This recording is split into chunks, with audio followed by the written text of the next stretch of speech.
예수님을 힐난하고 조롱하는 무리들이 점점 많아지는 것 같이 보여집니다. 왜 그런가 하면 오늘 본문 말씀 1절에서 5절까지의 내용을 보면 예수를 흉계로 잡아 죽이려고 의논하고 있다 그랬습니다. 흉계라고 하는 것은 간사한 속임수를 가지고 결국은 죽을 길로 쫓아 보내겠다는 뜻입니다. 예수님께서 이 땅에 오셔서 자신의 전부를 내어주시고자 오신 그 사랑을 나타내 주셨습니다. 예수님은 말뿐 아니라 말씀하신 대로 살아 역사하셨던 분이십니다. 때로 우리는 말은 잘하지만 행동이 뒤따르지 못할 때가 많습니다.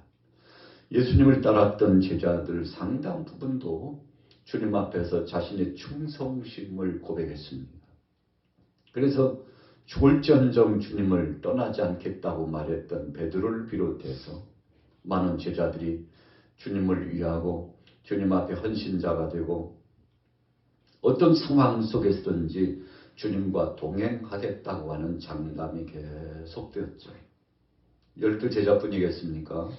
주위에 있는 70인의 제자와 또 무수한 백성들이 예수님을 따르면서 나는 주님의 편이요 주님의 뜻이 이루어지기를 소원한다고 했습니다. 예수님께서 예루살렘을 입성하시는 그때를 한번 생각해 보십시오. 어땠나요? 호산나 하면서 예수님을 향하여서 종려나무 가지를 흔들고 자기들의 겉옷을 펴 깔면서 주님이 왕으로 등극하시고 입성하시는 것을 축하하고 대환영했죠. 대부분의 사람들이 예수님을 환영하고 그리고 그분을 영접하고 그분 뜻 가운데 충성하며 주님과 동고동락하겠다고 하는 고백들을 다 했죠. 그러나 오늘 우리가 본문의 말씀을 보건대 적지 않게 흉계를 꾸미고 또 때로는 자신의 이익과는 상관이 없다고 생각하면 언제든지 예수님을 버릴 수 있다고 하는 자신들의 태도를 보이고 있는 거 아니겠습니까? 자, 그럼에도 불구하고 바로 그런 와중에 한 여인이 예수님에 대한 자신의 신앙 고백을 하고 있었습니다. 우리가 잘 아는 대로 예수님께서 2절 말씀에 분명히 귀한 말씀을 주셨습니다. 너희가 아는 바와 같이 이틀이 지나면 6월절이라 인자가 십자가에 못 박히기 위하여 팔리리라. 여러분, 예수님께서 죽으시겠다고 말씀합니다. 예수님이 십자가에 매달리셔서 죽으신다는 이 죽으심은 희생 제물이 되시겠다는 겁니다. 극악한 죄인으로 칭함을 바꿔서 흉악범들에게나 처형의 역사를 진행하는 십자가를 예수님께서 지시겠다고 하신 것이니까 주님의 죽으심은 사실 죄 없으신 분임에도 불구하고 주님의 죽으심은 우리의 모든 죄와 허물을 담당하셔서 대속제물이 되신 분이기 때문에 주님의 죽으심의 고통은 철저하게 버려지는 고통의 순간을 의미하고 정죄의 순간을 말씀하고 있는 것이죠. 아무런 죄도 없으신 분입니다. 그분은 하나님이십니다. 우리를 위하여 전부 내어주시기 위한 하나님의 사랑을 실천하시기 위해서 오셨습니다. 그러나 세상의 어둠의 세력들은 예수님을 환영하지 않았습니다. 빛이신 주님을 영접하지 않았습니다. 오히려 오늘 4절 말씀처럼 흉계를 꾸며가지고 주님을 대적하고 가룟 유다처럼 예수님을 팔아 넘기기 위해서 마음속에 결심을 하고 마침내 그가 흥정할 때에 내게 얼마를 주겠느냐. 나의 스승 예수를 너희에게 넘겨주고 팔 건데 도대체 얼마나 주려느냐.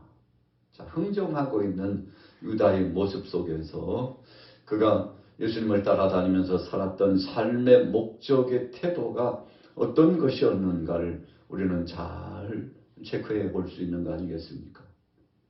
우리가 보물이 있는 곳, 물질이 있는 곳에 너희 마음도 있다. 예수님이 주신 말씀을 기억합니다. 자, 무슨 말씀 의미입니까? 우리가 귀중하고 생각하는 것에는 마음이 함께 간다는 것이죠. 자, 유다의 마음은 예수님을 향하여서 신실한 믿음의 행보로 가지 못했습니다. 그리고는 예수님을 향하여서 이익의 수단과 목적을 두고 있었던 것이죠. 우리가 17절 이후에 주시는 마지막 만찬의 자리에서도 사랑의 주님께서 제자들을 다 사랑하시고 끝까지 사랑하셨다고 그랬죠. 가련 유다라 할지라도 베드로라 할지라도 예수님은 사랑하시고 바로 그들에게 기회를 주셨습니다. 오늘 유다에게도 기회를 주셨습니다. 나와 함께 그릇에 손을 넣는 자가 나를 팔리라. 참 의미심장한 말씀이죠. 가까이 계신 예수님께서 네가 나를 팔려고 하는 생각을 갖고 있구나. 그렇게 말씀하는 거죠. 다른 말로 표현하면 지금이라도 때가 늦지 않았으니 돌이키고 자기 자신의 신앙의 본분과 삶의 태도와 그래서 내가 주님을 향하고 있는지 아니면 세상의 물욕을 향하고 있는지 정욕을 향하고 있는지 자기 자신을 성찰해 볼 기회를 예수님께서 주신 거 아니겠습니까? 그래서 우리가 성찬을 맞이할 때마다 늘 기억하고 상고하며 묵상하는 것은 주님 내가 가룟 자처럼 주님을 파는 자 되지 않게 하옵소서. 베드로처럼 장담은 하지만 삶의 열매도 없이 혼장담했지만 예수님을 배반해버리고 주님의 뜻을 거역해버리는 나약한 자 되지 않길 원합니다. 나의 약함을 주님 용서하시고 내게 강건함을 주시고 주님 뜻대로 살 수 있는 담대함과 믿음도 허락해달라고. 여러분 우리가 떡을 받고 잔을 받을 때마다 우리의 죄와 허물을 담당하시고 죽으신 예수님의 그 사랑을 기억하고 예수님에 대한 그 평가 기준을 우리의 마음속에 주님 없이는 못 삽니다. 주님은 나의 전부시라고. 주님이 없다면 나라고 하는 존재도 무의미합니다. 여러분 이렇게 고백하면서 그러지 못했던 삶을 질책하고 주님 뜻대로 살고자 하는 소원을 품으면서 다시 한번 회복을 고대하고 우리 자신들을 돌아보는 시간. 바로 그 시간이 성찬의 시간 아니겠습니까? 그래서 주님은 이 떡과 잔을 함부로 받지 말라고까지 말씀을 해 주었죠. 그 잔의 의미, 떡의 의미, 예수님께서 십자가상에서 못 박혀 죽으시고 처절하게 우리를 위하여 전부 내어주신 그 사랑을 반드시 명심하고 기억해야 된다는 모토와 같은 명제가 그 속에 나타나 있었죠. 자, 그러나 한 여인, 오늘 보면 6절부터 등장하고 있는 베다니 나병 환자 시몬의 집에 계실 때에 한 여인이 들어와서 예수님께 옥합을 깨트려서 주님의 몸에 향유를 부어 드리지 않습니까? 이 옥합의 가치는 300데나리온이라고 했습니다. 오늘 본문의 말씀은 마가복음 14장과 요한복음 12장에 다시 한번 우리에게 말씀해 주고 계십니다만 반복적으로 주님이 얼마나 귀하신 분인가를 우리로 하여금 뼈저리게 체험하고 또 느낄 뿐만 아니라 그분을 향해서 신앙 고백하기를 다시 한번 교훈 주고 우리 마음을 질책하는 말씀으로 들려지지 않습니까? 오늘 이 여자가 향유 옥합을 깨뜨렸어요. 300데나리온이라는 것은 300일 동안 노동자가 일해서 이 향유를 구할 수 있다는 거죠. 그래서 오늘 이 마리아에게 있어서 향유의 가치는 어떤 것입니까? 주님의 십자가 은혜가 너무 감사하고 감복하다는 거죠. 예수님께서 죽으시겠다는 말씀을 누누이 하셨습니다. 그런데 주님의 죽으심은 영광이요, 감사요, 은혜요, 주님이 나를 위하여 전부를 내어주시는 사랑이라고 생각하고 그런 위대하신 주님의 역사를 다시 한번 감사하면서 자기 자신의 이 심정과 감사 표현을 이와 같이 주님 앞에 올려드리는 거죠. 주님, 나를 위하여 죽으시게 되는 주님 감사합니다. 지금까지 주신 그 사랑, 그 은혜 감사한데 앞으로도 주님만 의지하면서 살겠다는 아주 귀한 고백 아니겠습니까? 팔레스타인에서 여인들의 이 향유옥합이라고 하는 것은 아주 귀한 것이죠. 그런데 그 귀한 것을 주님을 위하여서 내어주었다는 것입니다. 오늘 제자들은 이 물질적인 가치 기준에만 생각했어요. 그러나 이 여인은 물질적인 가치 기준보다도 주님의 영광과 주님의 사랑을 생각하여 가장 귀하다고 생각하는 것을 주님 앞에 내어놓아 올려드렸죠. 마리아의 헌신입니다. 여러분, 사랑은 말로서가 아니라 실천적인 삶을 통해서 나타난다고 그러지 않습니까? 생각에 머무는 것은 누구나 다 할 수 있습니다. 말로서 표현할 수 있는 것은 누구나 다 할 수 있는 것입니다. 그러나 내가 말하는 것을 실천하고 내가 생각했던 것을 정말 삶을 통해서 웅변처럼 소개하고 나타내 준다는 것은 결코 쉽지 않습니다. 그러나 마리아는 용기를 냈습니다. 결단했습니다. 그리고는 주님의 죽으심을 기억하고 기념하고 주님 앞에서 자신의 신앙 고백을 드러내 보이게 된 것이죠. 자, 그러나 8절에 보세요. 8절 9절 같이 읽습니다. 시작. 제자들이 보고 분개하여 이르되 무슨 의도로 이것을 허비하느냐. 이것을 비싼 값에 팔아 가난한 자들에게 줄 수 있었겠도다 하거늘. 제자들이 왜 분노를 했습니까? 향유를 예수님 머리에 또 몸에 부어드리는 것을 보고 아니 저게 값이 얼마인데 지금 저러고 있지? 다 저물었어요.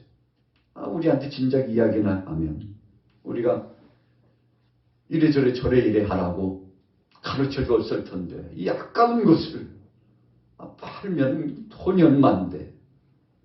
여러분, 오늘 마가복음 14장과 요한복음 12장에 말씀한 것처럼 다른 성경에는 저들이 물욕이 있어서 그랬다 그랬어요. 육신적인 인간적인 이 돈의 개념 속에 물질의 개념 속에 빠져서 정말 그것보다도 더 귀한 것이 무엇인가를 알지 못해서 그랬다. 주님을 위하여서 주님 영광을 위하여서 정말 헌신하고자 하는 그 마음은 일도 없었다는 것을 자신들의 마음을 그대로 표현할 수밖에 없었던 제자들의 그 모습 적나라하게 드러났죠. 예수님은 이 분노하는 제자들의 의도를 잘 알고 있었습니다. 가난한 자들을 돕기 위해서 그런 것이 아니라는 것을 알고 있었습니다. 자신들의 이익의 수단과 육신적인 소욕의 목적만 있다는 사실을 예수님께서 알고 계셨죠. 자, 9절에 보세요. 이것을 비싼 값에 팔아 가난한 자들에게 줄 수 있었도다. 그러나 그런 목적은 없었다는 것을 예수님은 알고 계셨죠. 여러분, 그럼에도 불구하고 오늘 마리아는 주님 영광을 위하여 전부를 자기에게 있어서 귀중한 것을 쏟아 부어드리고 주님을 기쁘시게 했습니다. 제자들은 분개했지만 예수님은 얼마나 기뻐하셨는지 몰라요. 왜 그랬을까요? 예수님이 십자가상에 못 박혀 죽으시겠다고 하셨을 때 주님의 장사에 대해서 주님의 죽으심에 대해서 마음에 생각하고 진솔한 믿음을 가지고 고백한 제자들이 없었기 때문입니다. 주님과 함께 죽겠다고 헌신하겠다고 함께 동고동락하겠다고 고백하는 제자들이 눈에 보이지 않았기 때문입니다. 그러나 오늘 마리아는 주님 주신 그 은혜의 말씀과 헌신적인 사역의 행보를 보면서 주님을 위하여 가장 귀한 것을 올려드리고 싶은 그 마음이 있었는데 그것을 오늘 더 늦기 전에 더 시간이 지나기 전에 이제는 다시는 기회를 얻을 수 없기 전에 주님께서 내게 기회 주신 바로 이때가 기회라고 생각하고 여러분 그래서 사랑은요 지체하는 것이 아닙니다. 우리가 신앙생활 하다 보면 하나님께서 우리에게 감동을 주실 때가 있습니다. 어떤 사람은 하나님이 첫 감동을 주셨을 때 그 감동 주신 대로 즉시 실천하는 사람이 있습니다. 이런 사람은 결단적인 믿음의 사람이라고 할 수 있죠. 그러나 하나님의 감동을 주셨음에도 불구하고 실천하지 못하는 경우가 많습니다. 그 이유가 무엇입니까? 인색함 때문에 그렇습니다. 주님에 대한 가치 평가 기준이 하락되고 퇴보되어 있기 때문에 그렇습니다. 여러분, 그래서 사랑은 그 가치 기준이 자기의 전부라고 표현할 수 있는 겁니다. 예수님도 우리를 사랑하시는 그 사랑을 표현할 때 내게 있는 것 전부를 너에게 내어준다 할지라도 아깝지 않다 그러시면서 예수님께서 오늘 2절 말씀에 십자가상에 못 박여 죽게 되리라. 너희를 위하여 흘리는 사랑의 피요 찢기는 사랑의 살이라고 분명히 말씀을 해주고 계시는 거죠. 그러나 제자들은 주님의 사랑에 대한 그 가치 기준을 잘 이해하지 못했고 십자가의 죽으심의 의미가 무엇인지조차도 아직 정체성이 회복되지 못하고 인식하지 못했다는 것을 볼 수 있는 것이죠. 자, 11절에 보세요. 10절 후미에 그가 내게 좋은 일을 하였느니라. 이 여자를 왜 이렇게 괴롭히느냐 그랬어요. 저는 예수님 리얼하게 표현하셨습니다. 오지간히 괴롭혀라. 너의 마음 내가 다 알고 있어. 여러분, 주님이 인정하시고 이해하시고 다시 한번 그 속마음을 다 알고 있으니 걱정하지 말고 너의 사랑을 알고 있다. 이런 표현이 아니고 너의 의도가 다른 데 있다는 것을 내가 알고 있다. 그렇게 하지 말라고. 이 여인을 질책하지 말라고. 바로 이 여인이 내게 있어서 정말 좋은 일을 했다고 복음이 증거되는 곳에 너희가 가는 곳곳마다 이 여인이 오늘 내게 행했던 이 일을 귀감 삼고 본보기로 삼아서 만천에 가는 곳곳마다 이런 일이 있었다고 복음이 증거되는 곳마다 나가서 전하라고. 참 좋은 일을 했다고 적극적으로 이런 일은 추천한다고 오늘 예수님께서 말씀을 해 주셨지 않습니까? 가난한 자들은 항상 너희와 함께 있거니와 나는 항상 함께 있지 아니하니라. 이 여자가 내 몸에 향유를 부은 것은 내 장례를 위하여 함이니라. 그런 예수님의 죽으심의 그 의미를 감사하고 예수님께 부어드렸다는 것인데, 여러분, 제자들은 그런 마음의 준비가 되지 않았습니다. 그러나 이 한 여인이 주님 앞에 영광을 돌리고 자신의 마음의 최고를 올려드렸는데, 오늘 하루를 이제 새롭게 살아가시면서 우리는 예수님에 대한 평가 기준이 어느 정도입니까? 혹은 이런저런 일, 인간적으로 중요한 것이 있다고 생각하면 그냥 주님 버리는 거 헌신짝처럼 버리고요. 여러분, 그것이 바로 저와 여러분들의 생각일 수 있습니다. 우리의 마음의 태도일 수 있어요. 겉으로는 정말 주님 사랑한다고 하지만 이런저런 일이 있으면 주님 떠나고 자기 중심적으로 인간 중심으로 세상 중심으로 나가는 이 발걸음이, 여러분, 어떤 때 우리 자신을 보면 내가 나를 봐도 참 실망스러운데 주님 보실 때 얼마나 안타까워하실까, 그런 때가 많죠. 여러분, 그러나 그때마다 주여 내가 바로 죄인입니다. 중죄인입니다. 그러나 주님 이제는 다시는 그런 길로 가지 않도록 나를 깨우쳐 주시고 성령으로 도와주셔서 주님 뜻대로 살기를 소원합니다. 오늘 하루도 주님 영광 위하여 살길 원하오니 주님 은혜를 더하여 주옵소서. 여러분, 이런 중심을 가지고 주님 앞에 헌신하며 오늘도 복된 하루가 되시고 주님 뜻을 위하여 나가는 믿음의 사람 되시기를 예수님의 이름으로 축원합니다.